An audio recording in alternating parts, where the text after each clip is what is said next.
नमस्कार, अमरउजाला.com देख रहे हैं आप। आपके साथ मैं हूं सुमित चौधरी। प्रधानमंत्री नरेंद्र मोदी अपनी इजरायल यात्रा पर हैं और इस यात्रा को लेकर जहां पर भारत और इजरायल के जो संबंध हैं वो किस तरीके से मजबूत हो रहे हैं उसके तौर पर देखा जा रहा है। लेकिन विपक्ष की तरफ से प्रधानमंत्री नरेंद्र मोदी ने जिस तरह से इजरायल की संसद में संबोधन दिया उसमें एक शब्द को लेकर लगातार आपत्ति दर्ज करवाई जा रही है। सवाल यह है कि आखिर क्यों। दरअसल प्रधानमंत्री नरेंद्र मोदी जब इजरायल की संसद को संबोधित कर रहे थे, जहां उन्होंने भारत को मदरलैंड कहकर संबोधित किया, तो वहीं इजरायल को फादरलैंड बताया। इसी को लेकर लगातार अब विपक्ष के नेता मसलन कांग्रेस की ओर से सवाल उठाए जा रहे हैं। कई सोशल मीडिया पर जो पोस्ट है वो किए गए हैं, चाहे सुप्रिया श्रीनेत हो, श्रीनिवास बीवी हो, या फिर केरला कांग्रेस की तरफ से भी प्रधानमंत्री नरेंद्र मोदी के उस बयान के उस हिस्से को पोस्ट किया गया है और सवाल जो है वो अलग अलग तरीके से इस वक्त उठाए जा रहे हैं। लेकिन प्रधानमंत्री नरेंद्र मोदी के इस संबोधन में आखिर इजरायल को फादरलैंड कहना, इसका पूरा संदर्भ क्या था और इसकी आखिर क्या कुछ इसके पीछे की वजह है, इन तमाम चीजों को गहराई समझने की कोशिश करेंगे। हमारे साथ इस वक्त खास मेहमान मौजूद हैं, वरिष्ठ पत्रकार समीर चौगांवकर सर इस वक्त हमें यहां पर ज्वाइन कर रहे हैं। सर, बहुत स्वागत है आपका। और सर, सबसे पहले मेरा सवाल यही है, प्रधानमंत्री नरेंद्र मोदी जिस तरीके से इस यात्रा पर हैं और जब वो एक ऐतिहासिक काम, क्योंकि अगर हम पूरे इतिहास की बात करें तो पहले प्रधानमंत्री हैं जिन्होंने इजरायल में जाकर वहां की संसद को संबोधित किया है, लेकिन इजरायल को फादरलैंड बताना और साथ ही उस कॉन्टेक्स्ट में इंडिया को मदरलैंड कहते हुए जिस तरीके से उन्होंने अपना संबोधन दिया, इस पर कई लगातार अब सोशल मीडिया पर कांग्रेस के नेताओं की तरफ से पोस्ट किए जा रहे हैं। इसमें दिक्कत क्या है और कॉन्टेक्स्ट क्या है सर? ये देखिए, मुझे लगता है कि अगर प्रधानमंत्री नरेंद्र मोदी का जो इजरायल में जो संबोधन हुआ है, अगर उसे कांग्रेस के कार्यकर्ता, कांग्रेस के नेता और कांग्रेस के समर्थक अगर ध्यान से सुनते तो मुझे लगता है कि उनको कोई कंफ्यूजन नहीं होता। प्रधानमंत्री मोदी ने जो फादरलैंड का जिक्र किया वो भारतीय मूल के यहूदी समुदाय के लोगों को संबोधित करते हुए प्रधानमंत्री मोदी ने फादरलैंड का जिक्र किया। और प्रधानमंत्री ने यह कहा कि भाई जो वहां भारतीय मूल के लोग हैं उनके लिए इजराइल फादरलैंड है और भारत उनके लिए मदरलैंड है। उनके लिए मातृभूमि भारत है लेकिन फादरलैंड उनके लिए इजराइल है। तो प्रधानमंत्री ने जिस संदर्भ में कहा वो 100% सही उन्होंने संदर्भ लिया था। क्योंकि कांग्रेस की आदत है कि प्रधानमंत्री मोदी के भाषणों को बिना संदर्भ में समझे किसी भी बात को उठा लेना और अपने तरीके से उसे प्रसारित करने की कोशिश करना। मुझे लग रहा है उसी का ये एक परिणाम है कि प्रधानमंत्री मोदी के भाषण के पूरे भाषण को सुने बगैर, उसका संदर्भ समझे बगैर कि प्रधानमंत्री ने किस जिक्र में किया है, उन्होंने कांग्रेस ने ऐसा किया। मुझे लगता है कि कांग्रेस के ऊपर सावरकर का भूत इतना हावी है और आज तो सावरकर का वैसे भी आज 26 तारीख को सावरकर जी का निधन हुआ था, तो आज वैसे भी सावरकर का उनको डर रहा, जिससे कि सोशल मीडिया पर सावरकर जी का चक्कर चल रहा है, जिक्र हो रहा है। तो मुझे लग रहा है कि जिस तरीके से सावरकर ने पितृभ्रू और मातृभू का जिक्र किया था, तो उसी को कांग्रेस लेकर इस तरीके से अनर्गल आरोप आज लगा रही है, सोशल मीडिया पे चला रही है। प्रधानमंत्री का मोदी का भाषण बहुत स्पष्ट है इस संदर्भ में। सर, आखिर इसमें आपत्ति कहां पर है? अगर भारत को, अगर मैं हिंदी में कहूं तो भारत माता कहा जाता है। अगर इजराइल को वो पिता से जोड़ रहे हैं, वहां के लोगों को, क्योंकि पूरा, जैसे आपने कहा कि पूरा भाषण जो है वो अगर उन्हें सुना जाए तो वो सीधे तौर पर बता रहे हैं। और अगर आप इजराइल के इतिहास को देखेंगे, आप यहूदी पूरे इतिहास को देखेंगे, उनके संघर्ष को देखेंगे, तो पूरी दुनिया में अपनी मातृभूमि के लिए जो कुछ संघर्ष हुए हैं उनमें सबसे ज्यादा संघर्षशील जो है कम्युनिटी में से एक है यहूदी। अगर उनके लिए उनके संसद में खड़े होकर भारत के प्रधानमंत्री अपने उन संबंधों के साथ साथ इजरायल को फादरलैंड कहते हैं, इसमें दिक्कत कहां हो जाती है? और सर, जो ट्वीट आ रहे हैं, जो पोस्ट किए जा रहे हैं सोशल मीडिया पर, उसमें कहा जा रहा है कि भारत अगर मदरलैंड हुआ, इजरायल जो है वो फादरलैंड हुआ, तो आप यूएसओ का कॉन्टेक्स्ट देते हुए उदाहरण दिया जा रहा है कि ये जो है वो ग्रैंड फादरलैंड हो जाएगा। तो ये किस कॉन्टेक्स्ट में, इसमें दिक्कतें फिर कहां पर है? आप कहीं ना कहीं इस तरीके की बातें कर आप इंटरनेशनल डिप्लोमेसी को हल्का कर देते हैं, भारत इजरायल के संबंधों को आप कहीं ना कहीं हल्का करने की कोशिश करते हैं। तो ये वहां तक नहीं जाएगी क्या तमाम चीजें? निश्चित रूप से मुझे लगता है कि राहुल गांधी जिस तरीके से बयान देते हैं और जिस तरीके से वक्तव्य उनके आते हैं, या कांग्रेस के जो तमाम सोशल मीडिया हैंडल के अकाउंट्स है, कांग्रेस के बड़े नेताओं के सोशल मीडिया के अकाउंट्स है, वहां से जिस तरीके से देश की छवि खराब करने के जो ट्वीट आते हैं। अगर प्रधानमंत्री मोदी इजराइल जाते हैं तो राहुल गांधी की तरफ से कहा जाता है कि अब देश को बेचने जा रहे हैं, देखते हैं क्या बेचकर आते हैं। इस तरीके से बयान करना देश के प्रधानमंत्री के लिए जो 2 दिवसीय यात्रा पर इजराइल गया है। और देखिए, इसके पहले कोई प्रधानमंत्री इजराइल नहीं गया था। प्रधानमंत्री मोदी पहले जो 2017 में गए थे और 9 साल बाद दूसरी बार इजराइल जा रहे हो। मोदी ऐसे अकेले नेता है जिन्हें फिलिस्तीन का सर्वोच्च सम्मान मिला, जिन्हें इजराइल का सर्वोच्च सम्मान मिलने वाले पहले भारतीय प्रधानमंत्री। तो देश के लिए गर्व की बात है कि दोनों देश ने भारत के प्रधानमंत्री पर अपना भरोसा जताया है। और देखिए, जब प्रधानमंत्री इस बात का जिक्र करते हैं तो मातृभूमि तो बेसिकली भारत से जुड़ा हुआ है ना, मातृभू तो भारत के लिए कहा जाता है। तो मदरलैंड के बाहर अगर आप किसी और देश का जिक्र करेंगे तो वो फादरलैंड के बारे में ही जिक्र होता है, कोई और मातृभूमि के बारे में जिक्र नहीं होता है।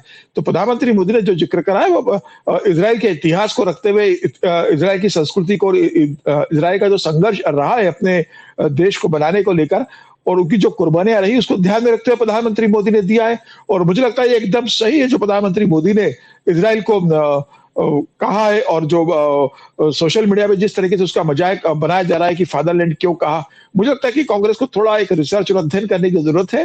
प्रधानमंत्री कहीं जाते हैं और प्रधानमंत्री कुछ बोलते हैं तो बहुत वेल रिसर्च होता है, उनके बातों में बहुत गहराई होती है, बहुत तथ्य और तर्कों के साथ प्रधानमंत्री अपनी बात को रखते हैं। और जब वो लोग इजराइल में जाकर वहां की सीनेट को संबोधित कर रहे थे तो मुझे लगता है निश्चित रूप से प्रधानमंत्री मोदी ने जो कहा है वो एक बहुत बेहतर और गर्व से भरी बात रही है। कांग्रेस को चूंकि विरोध कर रहा है प्रधानमंत्री मोदी की इजराइल का यात्रा का, तो प्रियंका गांधी ने जिस तरीके से कहा कि भाई प्रधानमंत्री जा रहे हैं तो गाजा के बारे में भी बात करें, जिस तरीके से राहुल गांधी ने कहा कि प्रधानमंत्री इजराइल जा रहे हैं तो क्या बेचकर आएंगे, जयराम रमेश ने जिस तरीके से कहा, पवन खेड़ा ने जिस तरीके से कहा, तो मुझे लग रहा है कांग्रेस की अभी आदत हो गई है, संस्कृति हो गई है कि किसी भी ऐसे आयोजन में जहां देश का सम्मान बढ़ता हो, प्रधानमंत्री मोदी का सम्मान बढ़ता हो, वहां किसी ना किसी तरीके से विवाद खड़ा करना। और ये एयर समिट में जिस तरीके से खड़ा किया था, उसके बाद अब इजराइल में प्रधानमंत्री के बयान को जिस तरीके से विपक्ष के नेता के रूप में राहुल गांधी या कांग्रेस के नेता तमाम दे रहे हैं, यह बहुत दुर्भाग्यपूर्ण है। मुझे लगता है कि प्रधानमंत्री मोदी का भाषण को अगर वो पूरे ध्यान से सुनते हैं, उसका आकलन करते हैं, उसका संदर्भ समझते हैं, तो शायद यह गलतफहमी कांग्रेस को नहीं होती, या कांग्रेस समझ के भी इसे अनजान बनते हुए जामुज कर प्रधानमंत्री मोदी की छवि और देश के लिए एक असहज स्थिति खड़ी करने की कोशिश कर रही है। सर, पूरी दुनिया जानती है, जैसा आपने कहा कि यहूदियों के साथ उनके इतिहास में आखिर किस तरीके की सिचुएशंस रही हैं, कैसा उनका संघर्ष रहा है। और प्रधानमंत्री ने कई बार अपने संबोधन में भी, कई बार जब जब मुलाकात उनके नेतन्याहू से हुई है, चाहे वो इससे पहले 2017 में दौरे पर गए हों या फिर जब नेतन्याहू भारत आए, जब हिंदुस्तान आए, वो लगातार ये बताते रहे कि जब यहूदियों को पूरी दुनिया के अंदर कहीं ठिकाना नहीं मिल रहा था, तो उस वक्त में भी भारत ने कैसे बाहें जो है वो फैलाई थी। उस कॉन्टेक्स्ट में अगर आप इजराइल को ये कहते हैं कि ये फादरलैंड है, तो क्या ये दोनों देशों के बीच में यहूदियों के साथ, जो इस कम्युनिटी के साथ जो पारिवारिक संबंध हैं, वो उसे मजबूत करने वाला स्टेटमेंट नहीं लगता है? क्या वो इंटरनेशनल डिप्लोमेसी में जो आपसी संबंध होते हैं, जो सबसे इंपॉर्टेंट रोल निभाते हैं, क्या ये उसे मजबूत करने वाला नहीं लगता है? तो फिर वो नेता जो इंटरनेशनल डिप्लोमेसी को लेकर भारत पर लगातार सवाल उठाते हैं, वर्तमान सरकार पर सवाल उठाते हैं, तो उन्हें तो कोई दिक्कत नहीं होनी चाहिए ना उस पर, तो फिर इससे परेशानी क्यों? निश्चित रूप से मुझे लगता है कि कांग्रेस को इस तरीके से बयानों से, इस तरीके से ट्विटर हैंडल से और इस तरह की पत्रकार वार्ता लेकर, क्योंकि मैं देख रहा हूं कि कांग्रेस के मुख्यालय से भी इस तरीके से बयान निकल कर आ रहे हैं, ये बहुत दुर्भाग्यपूर्ण है। और मुझे लगता है कि प्रधानमंत्री मोदी का आप विरोध मत कीजिए। भारतीय जनता पार्टी के नेता नरेंद्र मोदी का आपको विरोध करना तो आप देश में कर सकते हैं। अभी संसद का सत्र 2 तारीख से शुरू हो रहा है, बजट का दूसरा भाग शुरू होगा। आपको प्रधानमंत्री से कुछ पूछना है, प्रधानमंत्री की आलोचना करना है, प्रधानमंत्री के विदेश दौरे के बारे में आपसे कुछ पूछना है, अपनी बात रखनी है, तो आप सत्र में उसको बहुत अच्छे तरह से रख सकते थे। जब देश का प्रधानमंत्री विदेश की भूमि पर है, इजराइल की भूमि पर हो, और इस देश में से जब प्रधानमंत्री को इस तरीके से कटघरे में खड़ा करने की कोशिश की जाती है, भारत और इजराइल के जो इतने बेहतर संबंध है उसमें किसी तरह का दरार पैदा करने की कोशिश की जाती है, तो मुझे लगता है ये ठीक नहीं है। इजराइल की एम्बेसी भी भारत के अंदर है और दुनिया के तमाम मीडिया इस भारत की यात्रा को, प्रधानमंत्री की यात्रा को कवर कर रहा है। प्रधानमंत्री मोदी जी उस समय गए जब अमेरिका और इजराइल मिलकर ईरान पर हमले करने की स्थिति में पहुंच गया, किसी भी वक्त ईरान पर हमला हो सकता है। ऐसी स्थिति में प्रधानमंत्री मोदी जी का वहां पर जाना एक बहुत बड़ी बात है और मुझे लगता है कि देश के लिए गर्व की बात है कि प्रधानमंत्री मोदी इतने सेंसिटिव समय पर वहां पर गए हैं। और जिस तरीके से उनका एयरपोर्ट पर नेतन्याहू ने अपनी पत्नी के साथ स्वागत किया, जिस तरीके से जब डिनर पर प्रधानमंत्री मोदी को बुलाया, तो जिस तरीके से भारतीय परिधान के अंदर प्रधानमंत्री मोदी का घर पर अपने स्वागत किया, ये बताता है। और उन्होंने कहा कि मेरे मित्र से बढ़कर मेरे भाई इजराइल आए हैं। तो भारत को आज अगर इजराइल इतनी सम्मान दे रहा है, तो मुझे लगता है प्रधानमंत्री मोदी के सम्मान के साथ देश के 140 करोड़ लोगों का सम्मान है। और आज तमाम तरह की डील भारत आज इजराइल के साथ करने वाला है, फिर वो चाहे डिफेंस में हो, चाहे एनर्जी में हो, चाहे तमाम ड्रोन का लेकर हो। तो मुझे लगता है कि अगर भारत कुछ बेहतर डील कर रहा है, तो कांग्रेस को उसका समर्थन करना चाहिए। चूंकि ये पूरा एक देश का प्रतिनिधित्व प्रधानमंत्री मोदी कर रहे हैं, ऐसे समय में आप अगर देश में बैठकर विदेश में गए हुए हमारे प्रधानमंत्री के ऊपर किसी तरीके से अगर आप आरोप लगाएंगे और किसी तरीके से विवादित बयान देंगे, तो मुझे लगता है पूरे देश और दुनिया में भारत की छवि पे असर पड़ता है। और दुनिया के अखबार इस यात्रा को कवर कर रहे हैं। ऐसी ताकतें जो प्रधानमंत्री मोदी की इस यात्रा को बहुत सफल नहीं देखना चाहती है, उसमें फिर वो चीन हो, उसके अंदर फिर चाहे पाकिस्तान हो, उसके अंदर चाहे फिर बांग्लादेश हो, या उसके अंदर चाहे फिर अमेरिका या तमाम दूसरे देश हो, उन लोगों को ये मौका मिलता है कि देखिए भारत में किस तरीके से प्रधानमंत्री की यात्रा का विरोध हो रहा है या किस तरीके से उनके ऊपर छिटाकशी हो रही है। कांग्रेस एक बड़ी राजनीतिक दल है, राहुल गांधी विपक्ष के नेता है। राहुल गांधी को विपक्ष के नेता के रूप में अपनी जिम्मेदारी को समझना चाहिए कि वो एक विपक्ष के नेता है। तो वो उसी परिपक्वता के साथ मुझे लगता है राहुल गांधी के बयान या कांग्रेस का बयान आना चाहिए था। यह बहुत दुर्भाग्यपूर्ण है कि ऐसे समय में उन्होंने इस तरह के बयान दिया और बिना प्रधानमंत्री मोदी के भाषण और तर्कों के समझे। और इजराइल का इतिहास अगर कांग्रेस देखे तो कांग्रेस ने तो इजराइल को मान्यता दी है। प्रधानमंत्री मोदी ने आज जिक्र किया इस बात का कि जब उनका जन्म हुआ था उसी दिन इजराइल को मान्यता मिली थी। तो कांग्रेस का लंबा समय इजराइल के साथ रहा है। मुझे लगता है कि ऐसे समय में कांग्रेस जो सीनियर लीडर्स है, कम से कम उन्हें इस बात को राहुल गांधी को समझाना चाहिए कि भाई प्रधानमंत्री 2014 में नरेंद्र मोदी बने, उसके पहले भी भारत का जो इजराइल के साथ संबंध रहा है, फिलिस्तीन के साथ संबंध रहा है, उसको देखते हुए कम से कम कांग्रेस इस तरह के बयान देने से बचना चाहिए था। सर, क्योंकि इससे पहले लगातार जो है फिलिस्तीन को लेकर, गाजा को लेकर प्रधानमंत्री स्टेटमेंट दें, इसे लेकर दबाव जो है बनाया जा रहा था। संसद में उन्होंने जिक्र भी किया और भारत का स्टैंड भी पूरी तरीके से क्लियर किया कि आखिर भारत का स्टैंड क्या है इन सिचुएशंस के बीच में। और फिर वो जो भारतीय या फिर जो यहूदी इस वक्त हिंदुस्तान की तरक्की में भी अपना योगदान दे रहे हैं, वो फादरलैंड के तौर पर एस्टैब्लिश करते हैं। तो जाहिर एक बड़ा कॉन्टेक्स्ट है। और अगर इसे एक बड़े कॉन्टेक्स्ट में देखें, जब हम जो है बड़ी डिफेंस डील्स की बात कर रहे हैं, तो ये कितना बड़ा असर भारत और इजराइल के संबंधों पर डालेगा? देखिए, मुझे नहीं लगता कि राहुल गांधी का बयान या कांग्रेस के नेता को कोई बयान इस तरह के संबंधों पर असर डालेगा। देश की 140 करोड़ की जनता प्रधानमंत्री मोदी के साथ है और दुनिया में आज भारत का जो दबदबा है कि दुनिया में तीसरी इकोनॉमी बनने की हम अग्रसर हो गए हैं, चौथी इकोनॉमी बन चुके हैं। और जिस तरीके से भारत तमाम देशों के साथ FTA साइन कर रहा है, फ्री ट्रेड एग्रीमेंट साइन कर रहा है, फिर चाहे वो ब्रिटेन हो, चाहे यूरोपियन यूनियन के साथ हुआ, अमेरिका के साथ भारत के जिस तरीके से अपने शर्तों के ऊपर ट्रेड डील की है, तमाम लंबे दौर की वार्ताओं के साथ, ट्रंप के तमाम दबाव के बाद भारत झुका नहीं और अपने हिसाब से उन्होंने ट्रेड डील की। अब जब सुप्रीम कोर्ट पर वहां पर ट्रंप हार जाते हैं और 15% टैरिफ लग रहा है, उसके बाद भारत ने कहा कि हम फिर अब रिव्यू करेंगे हमारी ट्रेड डील को लेकर। तो ये बताता है कि भारत दुनिया में किस दबदबे के साथ आगे बढ़ रहा है। और तमाम अभी डेनमार्क के प्राइम मिनिस्टर आए थे, अभी आप देखिए कनाडा के आ रहे हैं। तो ये मुझे लगता है कि भारत की बढ़ती ताकत है कि आज हर दुनिया का देश, यूरोपियन नेशन के जो विकसित देश है, वो सब भारत के साथ व्यवसाय करना चाहते हैं, ट्रेड करना चाहते हैं, चाहे छोटे से छोटा देश हो, चाहे बड़े से बड़ा देश हो। तो ऐसे समय में भारत अगर इजराइल जा रहा है और इजराइल के साथ भारत के संबंध बहुत बेहतर है, डिफेंस के क्षेत्र में इजराइल ने बहुत अभूतपूर्व काम किया हुआ है।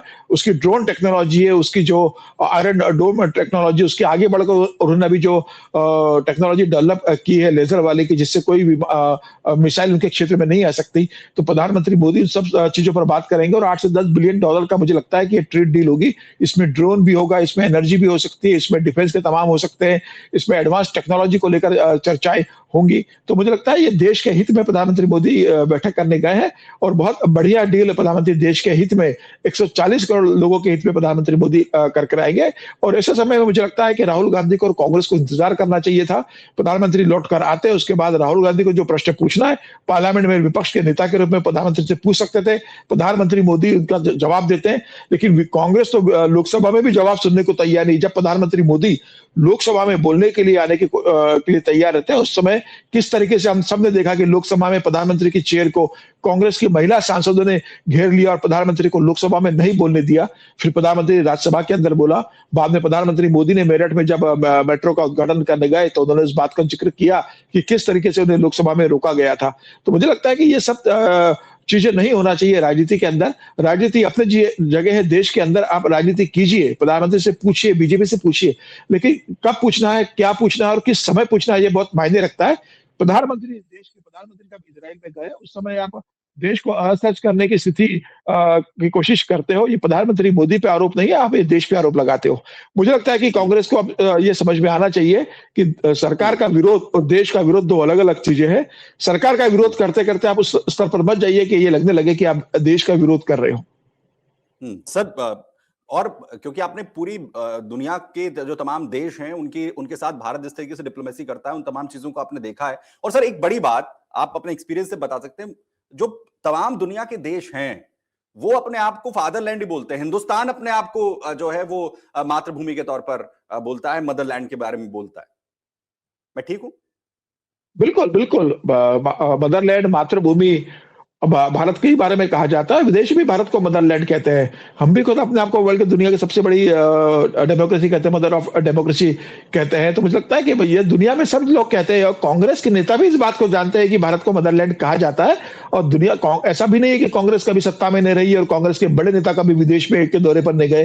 कांग्रेस तमाम बड़े नेता विदेश के दौरे पर गए और वहां पर भी वो फादरलैंड का ही जिक्र करते रहे विदेश को लेकर। तो कांग्रेस के अंदर ये बेसिक समझ बड़े नेताओं में रही है। अब राहुल गांधी इस बात को क्यों नहीं समझ पाते? कांग्रेस के बड़े नेता, आनंद शर्मा जैसे नेता है, कमलनाथ जैसे नेता है, दिग्विजय सिंह जैसे नेता है, या तमाम बड़े और जो सीनियर लीडर्स रहे हैं, जिन्होंने मनमोहन सिंह के साथ काम किया है, जिन्होंने नरसिम्हा राव के साथ काम किया, जो तमाम कैबिनेट में रहे कांग्रेस की, और वो विदेश दौरे किए, वो इस बात को जानते हैं। तो मुझे लगता है कि ऐसे समय में कांग्रेस को राहुल गांधी को समझाना चाहिए कि भैया इस तरह का जो आप कैंपेनिंग चला रहे हो या कांग्रेस के जो ट्विटर हैंडल से चला जा रहा है, ये ठीक नहीं है। यह पार्टी की भी छवि खराब करता है। 140 करोड़ लोगों की नजरों में कांग्रेस की और छवि खराब करेगा। दुनिया में भारत की छवि खराब करता है। प्रधानमंत्री की छवि खराब करने की कोशिश की जाती है, और ऐसे ट्विटर हैंडल को और ऐसे लोगों को इस समय बचना चाहिए था। तो मुझे लगता है, लेकिन अब कांग्रेस जिस स्तर पर चले गई है, जो प्रधानमंत्री मोदी ने कहा था कि कांग्रेस अब वह कांग्रेस नहीं रही, अब ये कांग्रेस माओवादी और लेफ्टिस्ट कांग्रेस है, उन लोगों के माध्यम से कांग्रेस चल रही है। राहुल गांधी के जो सलाहकार है, मुझे लगता है कि वो कांग्रेस के परिवेश से निकले हुए नेता नहीं है। वो तमाम तरीके से लेफ्ट आइडियोलॉजी से आए हुए लोग हैं, तमाम माओवादी विचारधारा के आए हुए लोग हैं, जो आप कांग्रेस को कंट्रोल और राहुल गांधी को कर रहे हैं। और वही असर मुझे लगता है राहुल गांधी के ट्विटर अकाउंट पर दिखता है, वही राहुल गांधी की स्पीच में दिखता है, वह राहुल गांधी के बिहेवियर में दिखता है, वही पूरे कांग्रेस की अब जो संस्कृति है, जो चलन है, जो कांग्रेस का जो थिंक टैंक बन गया है, उसमें पूरा ये दिख रहा है। वह कांग्रेस अब नहीं है जो पहले की कांग्रेस थी। ये कांग्रेस अब राहुल गांधी की कांग्रेस है, और अब मुझे लगता है भविष्य में हम इसी रूप में देखेंगे। इस कांग्रेस से उम्मीद करना कि जब प्रधानमंत्री विदेश के दौरे में गए हो तो कोई ऐसी बयान न देना जो जिससे देश की छवि खराब हो। हम कांग्रेस से अब ये उम्मीद करना मुझे लगता है बेईमानी होगी। बिल्कुल। और सर, जैसे मैंने कहा कि शायद पूरी दुनिया के अंदर भारत ही है जो अपने आप को मदरलैंड कहता है। बाकी दुनिया के देश तो खुद को फादरलैंड ही बुलाते हैं। बिल्कुल, इसमें कोई दो राय नहीं, सब फादरलैंड बुलाते हैं। और ये कांग्रेस का दुर्भाग्यपूर्ण है, और मुझे लगता है कि अब फिर इसकी प्रतिक्रिया देश के अंदर होगी। कांग्रेस के जो सहयोगी दल इंडिया गठबंधन का, मुझे लगता है वो इसी का विरोध करेंगे, और शायद मुझे लगता है कि ये कांग्रेस का बयान होगा, इसमें इंडिया गठबंधन के सहयोगी दल शामिल नहीं होंगे। बिल्कुल, बहुत शुक्रिया सर हमारे साथ यहां पर जुड़ने के लिए। और वही प्रधानमंत्री नरेंद्र मोदी ने जब इजरायल की संसद को संबोधित किया था, क्या कुछ उन्होंने कहा था, वो भी अपने दर्शकों को यहां पर सुनवाते हैं, जब उन्होंने इजरायल को फादरलैंड बताया था और भारत को मदरलैंड। जरा सुनिए। Israel is their fatherland and India their Motherland.